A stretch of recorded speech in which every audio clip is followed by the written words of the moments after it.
everyone, today topic is time saving tricks. Root 2 plus root 2 plus root 2 plus so on infinity times. 2.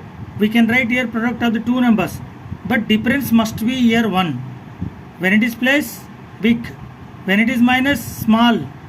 So here the answer is 2. Next 12.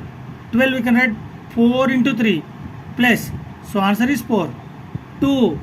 Here the minus. So 2 into 1. So 1 is the answer. 72. We can write 8 into 9 minus. So that's why answer is 8. When it is multiplication, same number come. So another problem of multiplication, root 7 into root 7. So same number come. Thank you all. Subscribe my channel for more videos.